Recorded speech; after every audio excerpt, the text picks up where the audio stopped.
Bonjour et bienvenue dans cette émission diagonale de Bénin. Nous sommes le 23 mai, jour d'investiture du second mandat de...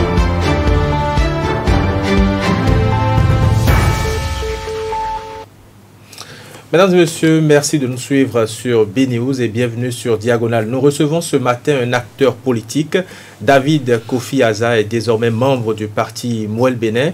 Pourquoi Mouel Bénin et pourquoi maintenant? On va poser toutes ces questions à notre invité ce matin, professeur David Kofi Aza, bonjour. Bonjour. J'anime cette émission avec Paul Danongwe de Africaro et je vous rappelle, chers téléspectateurs, que cette émission est coproduite par BNews, Africaro et le portail Info. Paul Danongwe, bonjour. Bonjour Jean-Eudes, bonjour professeur David Kofi Aza. Depuis le 9 mai dernier, vous avez décidé de porter au-delà de votre titre de praticien du FA le manteau d'acteur politique. Du FA à la politique, les Béninois continuent de s'interroger sur les réels mobiles qui ont conduit à ce choix. Réels mobiles, non, mais les réelles motivations qui nous y ont conduit. Parce que vous savez, nous sommes l'un des secteurs les plus ignorés de la société.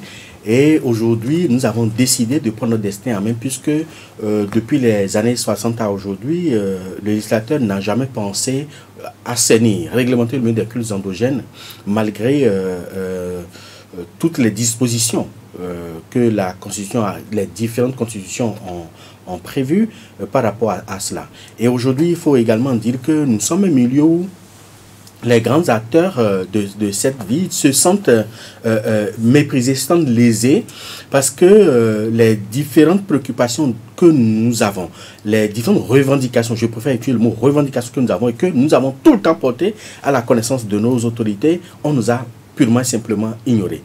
Mais on a compris que nous avons un problème purement législatif. Et personne ne veut porter nos aspirations législatives au niveau de l'Assemblée. Et c'est pour cela que nous avons décidé alors de mettre les pieds dans le monde politique et également de contribuer à améliorer nos conditions de vie et de travail, mais également aussi la situation qui prévaut au sein de notre corporation. Mettre les pieds dans le monde politique, pendant que sur le landerneau politique, il y a toute une panoplie de formations politiques. Je veux rappeler l'Union progressiste, le Bloc républicain et même les formations de l'opposition. Pourquoi le choix de Mouel Bénin alors que vous aviez quand même l'opportunité ou l'option d'aller vers d'autres formations politiques? Aller vers d'autres formations politiques, oui, vous savez, aujourd'hui tout de suite, puisque même les gens de l'opposition m'ont appelé, me l'ont reproché, pourquoi ne pas venir ici à l'opposition et aller dans le foutu de la mouvance. L'opposition les a vus à l'œuvre ici pendant, en tout cas, l'opposition actuelle, l'essentiel des acteurs de l'opposition actuelle, on les a vus ici à l'œuvre pendant les 10 années de Yahi. C'est l'année où notre pays a été le plus christianisé. Il y a une christianisation même au sommet de l'État. Au point où, sur les 10, presque, on a eu près de 10 ministres de l'Intérieur en 10 ans. En dehors d'un ou de deux, donc on ne maîtrise pas trop leur obédience, tout le reste c'est des pasteurs. Rien que des pasteurs au niveau du ministère de l'Intérieur. Et ça nous a créé beaucoup de dommages. Parce qu'en son temps, quand vous demandez un récépissé pour une association caractère traditionnelle, on ne vous donne pas. Vous savez que depuis 2006, quand on a demandé le récépissé pour le TOFA est son récépissé en 2012. En 2012. 6 ans de combat pratiquement. 6 ans de combat. Parce que c'est les cultes endogènes. Ce qui fait que on ne peut pas aller vers l'opposition. Mais au niveau de la mouvance, vous savez, je suis Bokonon, donc souffrez que cela transparaisse dans mes dires. Le Bokonon, il est direct. Il appelle un chat un chat, un chien un chien. UP ou BR, quelles sont les idéologies que ces deux partis portent? Ils n'ont pas une idéologie claire. Il n'y a pas un idéal clair. Et deuxièmement, à part certains acteurs qui sont de nouveaux dans le milieu, la plupart sont des vieux véreux qui ont entre-temps géré le pays, qui ont siphonné le pays, qui sont trempés dans des malversations de plusieurs milliards dans ce pays et qui se sont réfugiés là pour ne pas être inquiétés au fait. On ne se retrouve pas là. Maintenant, moi le Bénin, pourquoi? Parce que à ce niveau-là, on a vu que des gens jeunes qui ne sont pas des politicards d'hier et qui sont véritablement engagés, qui portent une idéologie, qui portent un idéal, des jeunes qui savent où ils vont avec précision.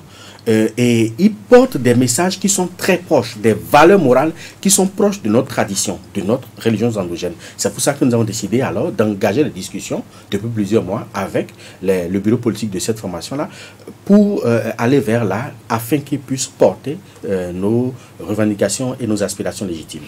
Professeur David Kofi Aza, vous dites que le monde, sinon les religions endogènes, ont aujourd'hui un problème législatif, mais on a bien l'impression, ou on peut dire que ce problème sera réglé bientôt avec cet avant-projet de loi qui est en préparation sur la chefferie traditionnelle.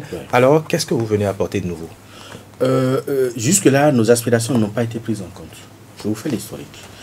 Je crois qu'il y a, au temps de Yahi, il y a Léon Biobigou qui avait initié une loi sur la chefferie traditionnelle. On avait voulu profiter pour qu'on incluse le monde des cultes endogènes. C'était niet. La loi n'a pas prospéré. Ou la proposition de loi n'a pas prospéré. Puis après, Epiphane Quenom, l'honorable, a repris encore. On a eu beaucoup de séances, d'explications, de contributions, d'amendements et tout. Au bout du rouleau, ça aussi, ça n'a pas prospéré. Maintenant, on a constitutionnaliser la chefferie traditionnelle, qui n'a rien à voir avec les cultes endogènes. Or, le problème des cultes endogènes était réglé en partie avec l'ancienne constitution. En son article 10, qui dit « Toute personne a droit à la culture. L'État a le devoir de sauvegarder, de promouvoir les valeurs nationales de civilisation, tant matérielles que spirituelles, ainsi que les traditions culturelles. » On a crié, tempêté. Si on devait prendre une loi par rapport à nos traditions culturelles, ce ne serait pas aujourd'hui, ce serait depuis 1990. Mais ça n'a jamais été fait. Maintenant, on a contextualisé la chefferie traditionnelle. La chefferie traditionnelle n'a rien à voir avec les cultes endogènes. La royauté, c'est une entité différente. Les cultes endogènes, c'est également une entité différente. Nous ne dépendons plus des rois. Je dis, nous ne dépendons plus des rois. Parce que depuis la chute de la dynastie royale en 1900, le 12 février 1900, les cultes endogènes ne dépendent plus de la royauté. Vous voulez dire que l'article 151 de la Constitution est erroné parce que cet article reconnaît, l'État reconnaît la chefferie traditionnelle comme gardienne des us et coutumes. Oui. La chefferie traditionnelle comme garant des us et coutumes, ça ne veut absolument rien dire. Rien dire parce que qu'est-ce qu'ils mettent dans les us et coutumes? Il y a quelque chose à mettre de l'article est même clair. L'article ne parle pas de garant, mais de gardienne des us et coutumes. Écoutez, la chefferie traditionnelle n'a rien à voir avec les us et coutumes. Rien du tout. Et ils ne sont pas gardiennes des us et coutumes. Il n'y a pas que les us et coutumes. Les us et coutumes sont uniquement claniques. C'est pour ça que le législateur, on a attiré leur attention là-dessus. Mais ils ont forcé tête baissée parce qu'ils ne veulent rien entendre au niveau des cultes endogènes. Et surtout quand c'est le projet Aza qui parle, on ne veut même pas écouter. Les us et coutumes sont claniques. Ce n'est pas religieux. On parle d'us et coutumes, ce sont les traditions issues des familles, des clans, ce qu'on appelle accords. Chaque accord a ses us et coutumes. Et ça là, ce n'est même pas la royauté qui garantit ça ou qui est gardien de ça, ce sont les chefs de famille et les taïnos qui sont gardiens de ça, pas la royauté. La royauté n'a rien à voir. La royauté a un rôle purement coutumier qui juste administre un territoire donné, terminé. Maintenant, quand on vient au niveau des religions endogènes, nous parlons du fact. Je ne vous arrête pas, mais est-ce qu'on ne peut pas mettre tout cela... On ne peut pas mettre ça... Les religions endogènes, par exemple, est-ce qu'on ne peut pas mettre tout ça dans la chefferie traditionnelle? On peut mettre ça dans la chefferie traditionnelle parce qu'on parle de la chefferie. Le vaudou n'est pas chef traditionnel, n'est pas chef de terre. Et cette terminologie-là, excusez-moi, c'est venu à cause de nos confrères du septentrion qui, eux, n'ont pas des rois partout, mais ils ont des rois, ils ont des chefs de terre. Et c'est en faisant allusion à ces chefs de terre-là qu'on parle de la chefferie traditionnelle. C'est comme la fête du vaudou qui a été baptisée en fête de religion endogène parce qu'il ne se retrouve pas dans le vaudou. Donc quand on parle de chefferie traditionnelle, on parle des chefs de terre qui sont plus nombreux au nord que les rois. Mais quand on descend ici, les chefs de terre sont moins nombreux que nos rois ici, parce que ici, chaque commune a un roi, chaque arrondissement a un roi, chaque quartier commence par avoir un roi. Alors c'est vrai qu'il y a des rois, oui. Mais est-ce qu'aujourd'hui on peut considérer par exemple un dépositaire, un responsable du culte Tron, ou bien quelqu'un du culte Revioso par exemple, ou bien quelqu'un même du culte, enfin pas du culte, du Fa par exemple, comme un chef traditionnel? Non, c'est un chef religieux. C'est un chef religieux. Le vaudou est une religion. Ce n'est pas... la coutume, c'est directement, étroitement lié au clan. Alors ça veut dire même qu'il y a un amalgame. Il y a un amalgame. Le législateur s'est trompé sur cette disposition constitutionnelle. Le législateur s'est trompé, il s'est planté. Non seulement le législateur, après je vais redonner la parole à Paul Danro, non seulement le législateur, mais ça veut dire qu'il y a un autre problème au niveau, par exemple, du dernier communiqué qui a été rendu public par le Haut Conseil des rois du Bénin, qui parle également, qui a utilisé également l'expression chef traditionnel pour interdire aux rois et donc aux chefs traditionnels d'aller vers la politique ou d'assister à des meetings. Et ça vous interpelle aussi justement. Est-ce que vous vous êtes senti indexé par ce communiqué? Nous nous sommes sentis indexés par ce communiqué, mais en parlant de rois et de chefs traditionnels, je vous dis, ça fait allusion à à l'ensemble de la royauté. Ils ont parlé aussi des chefs religieux. Les chefs religieux, là, nous sommes sentis indexés. Mais nous ne dépendons pas, le Conseil national des cultes endogènes du Bénin n'est pas un appendice du Haut Conseil des rois du Bénin. Non, nous sommes une institution autonome. Nous ne dépendons pas des rois. Encore que le Haut Conseil des rois du Bénin n'est pas la seule structure qui fédère les rois. Il y en a d'autres. Donc nous n'avons ni de près ni de loin été associés à ça. Mais on a vu des rois ici, dans tous ceux-là qui ont fait ça, là, qui se sont mis ensemble pour faire ce communiqué-là. On les a vus tous soutenant publiquement et faisant même campagne pour des candidats, pour des hommes politiques dans ce pays. On les a tous vus à l'œuvre. Donc vous n'allez pas passer tout votre temps à boire l'huile et le lendemain dire que personne ne prendra d'huile dans ce pays. Non, moi je pense qu'il faut savoir raison garder. Professeur David Kofi Aza, vous êtes entré en politique pour corriger, je vais le dire ainsi, un certain nombre d'irrégularités que vous avez constatées, notamment remettre la chefferie traditionnelle à ceux à qui on devrait la confier et les coutumes à ceux à qui on devrait les confier. Est-ce que, avant de prendre votre décision, vous avez consulté le FA pour voir si le paysage présage de bonnes augures? C'est une évidence. C'est une évidence, c'est tout comme si vous demandez à un cultivateur qui va au champ s'il a pris la houe et le coupe. Ça doit commencer par là parce que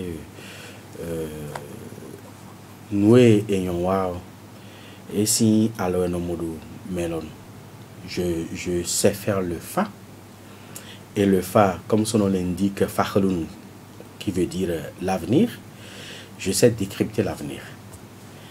Et à côté de tout ça là, je sais utiliser aussi mon bon sens et mon raisonnement cartésien pour faire un choix.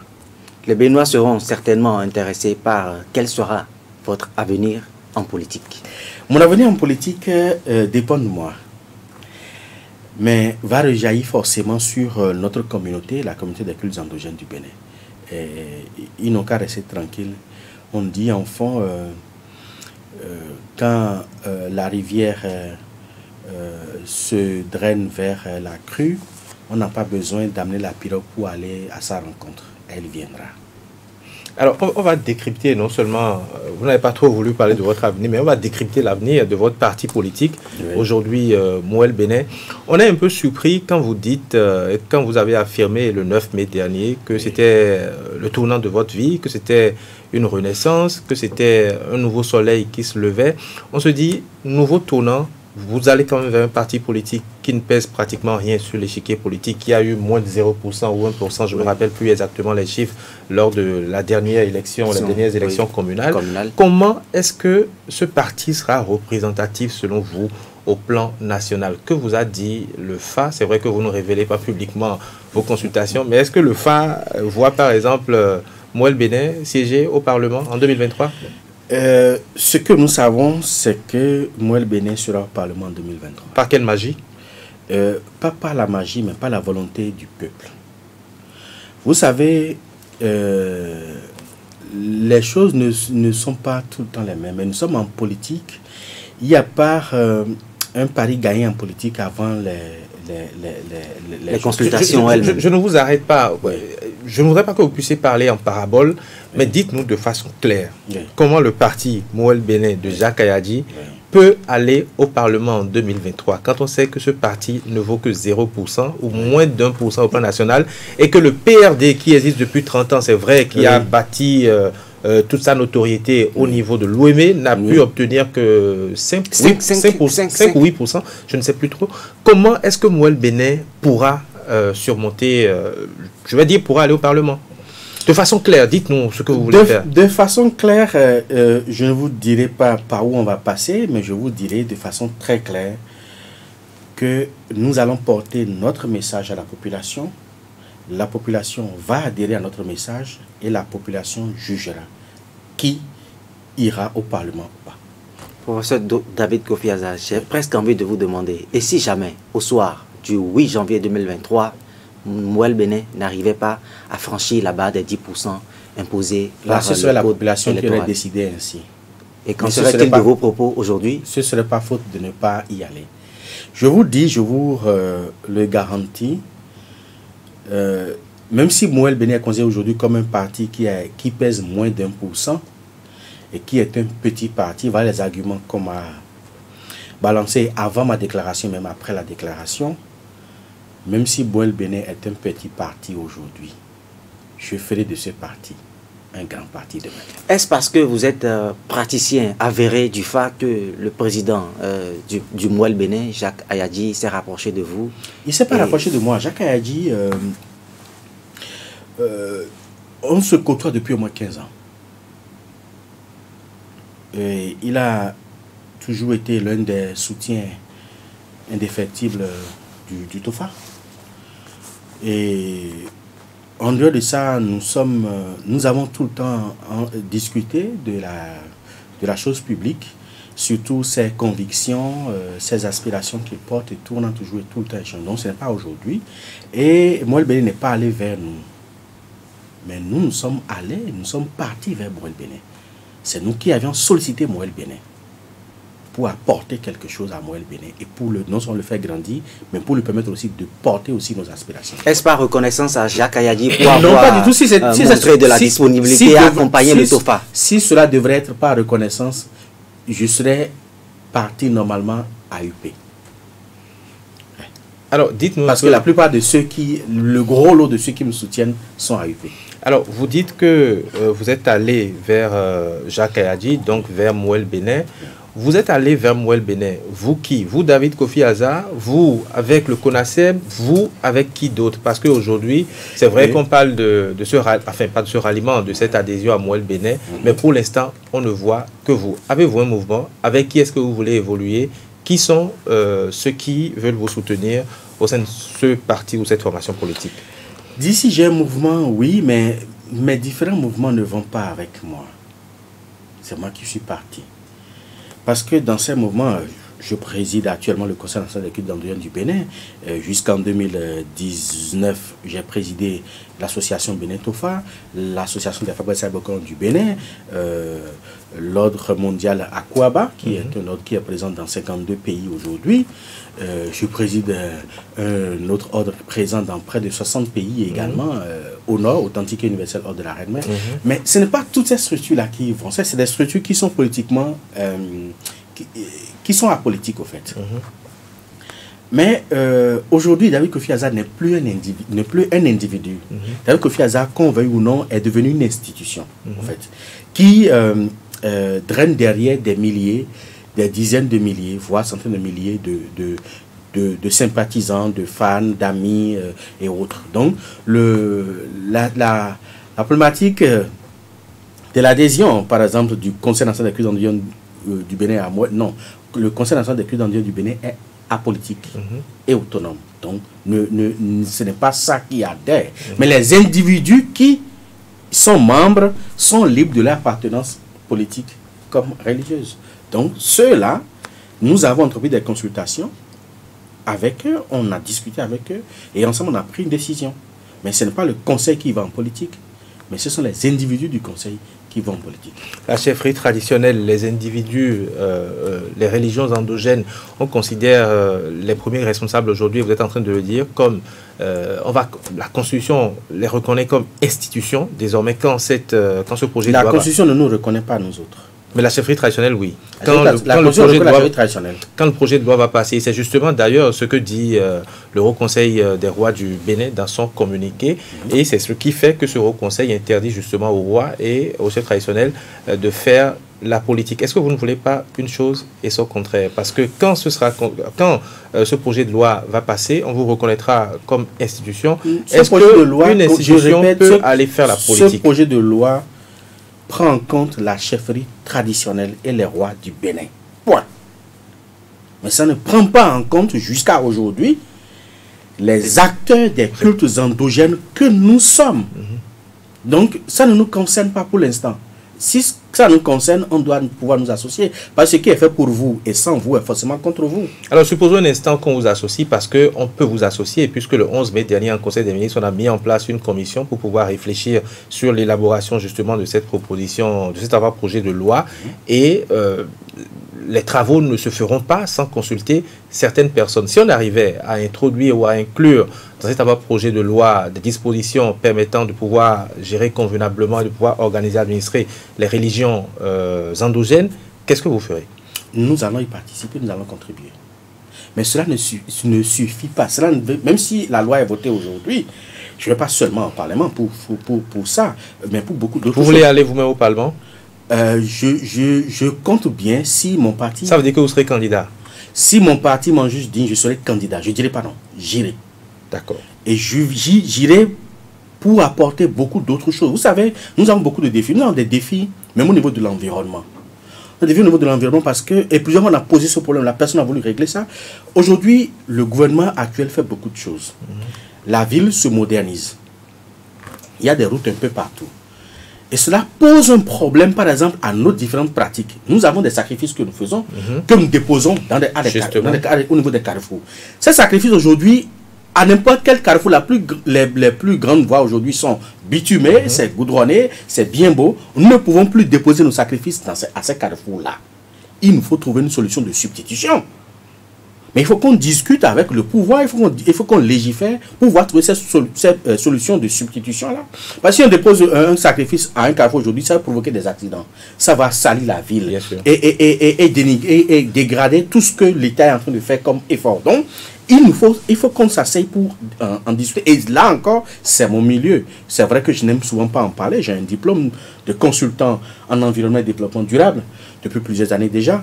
Donc, c'est des choses qui nous concernent personnellement et on doit pouvoir s'asseoir pour discuter. Aujourd'hui, les Tolègbas se retrouvent aussi dans des grandes villes déjà. Dans les agglomérations. Dans les agglomérations, au bord des goudrons et tout ça. Comment faire pour moderniser un peu, non seulement ces lieux, mais comment faire pour nous trouver des lieux de substitution pour que nos sacrifices-là transitent peut-être par le Tolègba, transitent par des niveaux pour se retrouver là-bas afin de ne plus salir la ville telle que nous le faisons. Voilà autant de défis qui nous honnêtement, aujourd'hui, avant de passer la parole à Paul Danloué, parce qu'il nous reste environ moins de 10 minutes, les Tolègbas aujourd'hui qui se retrouvent en pleine agglomération, on peut bien les déplacer, n'est-ce pas? Non, c'est pas aussi simple que ça. Parce que le modus operandi et les éléments constituants cette Tolègba ne peuvent plus être retrouvés aujourd'hui. Et ce sont des patrimoines historiques et touristiques et aussi religieux dont on a le devoir de les préserver. Donc on peut les préserver, on doit même les préserver. Professeur David Kofi Aza, on lit de vos propos, sans l'ombre d'aucun doute, votre attachement aux valeurs endogènes du Bénin. Est-ce que le combat que vous portez, l'idéal que vous portez ne fera pas du Bénin un pays qui sort du principe de la laïcité? Est-ce que le Bénin ne va pas devenir le parti des religions endogènes? Qu'est-ce que vous mettez dans la laïcité? Voilà encore notre débat qu'on a suscité, que je compte même susciter si mon parti m'envoie à l'Assemblée. Qu'est-ce qu'on met dans la laïcité? La laïcité ne signifie pas le reniement de soi. C'est un faux problème. La pluralité des religions. Non, je vais vous dire quelque chose. La France est un pays laïque. Mais il n'y a aucune religion en dehors des catholiques qui a un jour férié en France. Mais pourtant, c'est un pays laïque. Quand vous prenez la Belgique est un pays laïque. Mais les religieux, que ce soit catholiques, musulmans, protestants, sont payés par l'État belge. L'Aïd est fêté dans les pays européens. Je vous dis, vous ne verrez pas un jour férié musulman en France. Ça n'existe pas. Malgré tout ce qu'on sait. Quand vous allez en Allemagne et dans beaucoup de pays européens, c'est l'État qui collecte les dîmes pour les religions. C'est-à-dire que quand vous commencez par travailler, on vous demande est-ce que vous êtes catholique? Est-ce que vous êtes musulman? Est-ce que vous êtes protestant? Est-ce que vous êtes animiste? Ainsi de suite, ainsi de suite. Quand vous cochez, à la fin du mois, là, l'État prélève à la source votre cotisation là et envoie à l'église. Mais pourtant, c'est un État laïque. Mais pourquoi les prêtres belges vont émarger au niveau du ministère de la Justice pour prendre leur salaire? Ils sont logés par l'État. Non, la laïcité n'est pas, comme je le dis, n'est pas un règlement de soi. Nos cadres là se cachent derrière cette laïcité là pour ne rien faire pour les cultes endogènes. Pour ne rien faire pour les cultes endogènes. Non, c'est un faux problème. Cette laïcité, ce sera là qu'on brandit, c'est un faux problème. La laïcité, c'est l'absence d'une religion officielle d'État. C'est tout, hein. Notre État n'a pas de religion officielle. Mais cela dit qu'on reconnaît toutes les religions. Mais pourquoi on reconnaît les autres et pas les nôtres? Deuxième chose, je vous dis, quand vous prenez le Parlement brésilien, il y a plus de 20 vaudounos et Babalao. Bon, eux, ils appellent Babalao parce que le Bokono est appelé Babalao, de près du phare. Il y en a près de 80 qui sont députés à l'Assemblée du Brésil. Ils ont engagé un combat salutaire. Ils ont eu gain de cause à moitié. Il s'agit de quel combat? D'accord. De légiférer sur 2 langues. Le Yoruba et le Fon. Ils ont légiféré sur le Yoruba. Et le Fon, hein? Et le Fon, je vous dis. Aujourd'hui, depuis plusieurs années, ça fait au moins déjà 6 ans, hein, le Yoruba est la 2e langue officielle du Brésil. Et on veut faire du Fon la 3e langue officielle. C'est-à-dire que quand vous prenez un passeport brésilien, après le portugais, vous verrez le Yoruba. Quand vous prenez les actes administratifs officiels du Brésil, après le portugais, vous verrez le Yoruba. Mais nous-mêmes là, on est incapable de légiférer sur une seule langue nationale pour notre nation. Ni au Nigeria, ni au Bénin ici. Mais les autres le font. C'est ça le problème. Mais on va dire la laïcité, non. Ça n'a rien à voir avec la laïcité. C'est l'affirmation de soi. Écoutez, lors du Conseil des Nations, l'Afrique là, et surtout le Bénin là, va apporter quoi? Pour dire quelle est notre identité qu'on va apporter, si ce n'est pas le vaudou.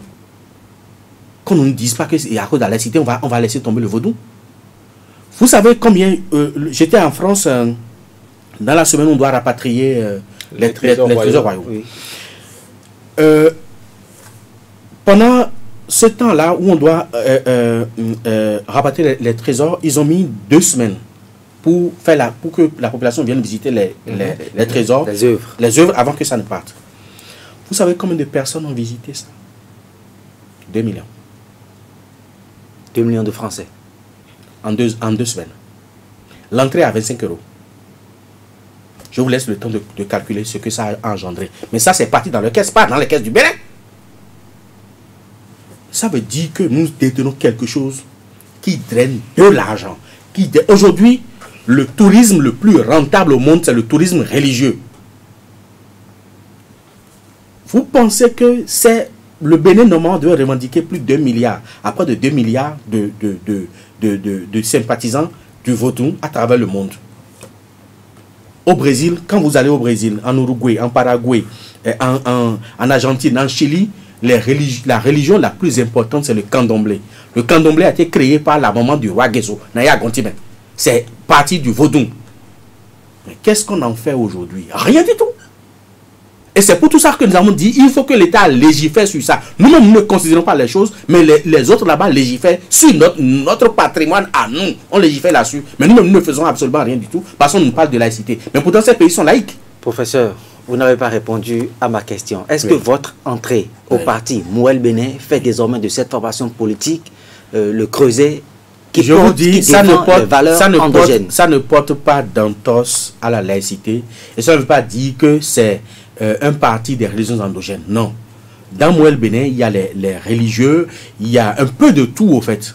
Donc ça ne fait pas de Moël Bénin un parti purement des traditionalistes ou des dignitaires religieux. Ça n'a rien à voir. Et ça ne porte pas en toi à la laïcité non plus, c'est ce que je vous dis.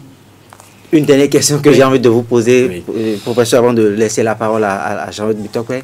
Est-ce que le TOFA, puisque vous êtes l'une des figures de proue, ou la figure de proue, la seule figure, j'allais dire, du TOFA, est-ce que votre entrée en politique donne toujours de la crédibilité à cette consultation qui se prononce quand même sur la gouvernance qui est faite dans le pays? Ça va toujours être crédible. Le président du comité de rédaction du rapport final du TOFA a été ministre. Et étant ministre, il a conservé ce poste-là du président du comité de rédaction jusqu'à faire tout son temps là. Pendant près de 4 ans, il a maintenu son poste. Il a toujours été président de la commission de rédaction. Qu'est-ce que ça a changé? Mais pourtant, c'est un ministre au gouvernement. Mais ça n'a rien changé. Maintenant, moi qui ne suis même pas au gouvernement ou qui n'aspire pas à aller au gouvernement, qu'est-ce que ça va changer? Encore que depuis ce temps-là, depuis 2019, j'ai démissionné de mon poste du président de l'association Bénin TOFA. J'ai démissionné de mon poste du président de l'association des Bokons du Bénin. Et je suis devenu un simple membre. Ces 3 dernières années, vous allez voir que quand on fait le TOFA, je viens, je m'assois, j'assiste et après je me retire. Mais je ne me prononce plus. Mais cela ne change en rien la crédibilité du FA. Non. Très bien, nous sommes à la fin de cette émission. Merci Paul Danongwe. Professeur David Kofi Aza, votre mot de la fin. Je n'aime pas ça parce que même mort de l'autre côté de Dieu, je vais toujours continuer par dire mon mot sur cette tout le temps. D'accord. Voilà, donc je n'ai pas de mot de fin, je n'en aurai sûrement pas. D'accord. Mais pour conclure... donc voilà, donc je rectifie votre conclusion. Voilà, pour conclure cet entretien, je vais d'abord rassurer les compatriotes. C'est vrai que je suis conscient que leur crainte c'est fondé. C'est fondé en ce sens qu'ils estiment que le monde politique, c'est un monde de fourre-tout, où il y a les intrigues, il y a les mensonges, il y a des coups bas. Ça pas des choses que nous estimons, nous envisageons corriger. Un homme politique doit être un modèle pour la société, mais pas un contre-valeur. Il faut bannir ça. Donc, c'est fondé, c'est vrai, nous voulons aller vers là-bas, nous serons avec eux, mais je leur rassure, ne ferons pas comme eux. Ça là, c'est clair. Et pour finir, je vais rassurer le milieu politique pour leur dire, je suis venu en politique, moi, en tant que David Kofi Aza.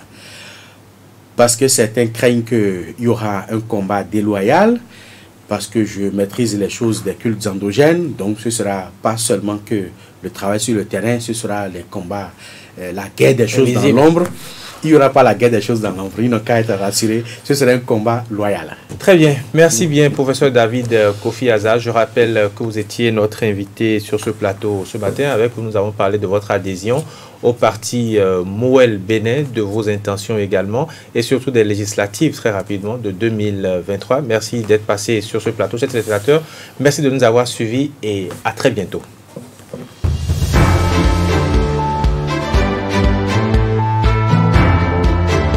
Bonjour et bienvenue dans cette émission Diagonale de Bénin. Nous sommes le 23 mai, jour d'investiture du second mandat de